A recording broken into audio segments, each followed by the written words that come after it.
Hello friends, आज की इस वीडियो में मैं आपको बताऊंगा कि आप किस तरह अपने इंस्टाग्राम एप्लीकेशन में अपने अकाउंट को प्राइवेट अकाउंट बना सकते हैं। तो उसके लिए आपने अपने इंस्टाग्राम में आना है। इंस्टाग्राम में आने के बाद आपने अपनी प्रोफाइल में जाना है।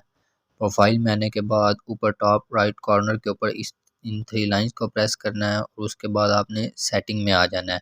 सेटिंग में आने के बाद आपको यहाँ पर थर्ड नंबर के ऊपर प्राइवेसी शो हो रहा होगा, आपने प्राइवेसी को क्लिक करना है और यहाँ अकाउंट प्राइवेसी के नीचे प्राइवेट अकाउंट लिखा हुआ नज़र आ रहा है। तो यहाँ आपने इसको इनेबल कर देना है, स्विच टू प्राइवेट अकाउंट। इससे ये होगा कि आपके फॉलोअर्स जो हैं जस्ट वो ही आपकी वीडियोस और फोटोज़ देख सकेंगे, जबकि कोई भी अदर यूज़र जो आपको फॉलो नहीं करता वो आपका कंटेंट वगैरह नहीं देख सकेगा। तो इस तरह आप अपने अकाउंट को स्विच टू प्राइवेट अकाउंट करके इसको प्राइवेट कर सकते हैं। तो ये थी आज की वीडियो अच्छी लगे तो लाइक और शेयर करें और मज़ीद अच्छी वीडियोस देखने के लिए चैनल को लाइक और सब्सक्राइब करना मत भूलें। Thanks for watching.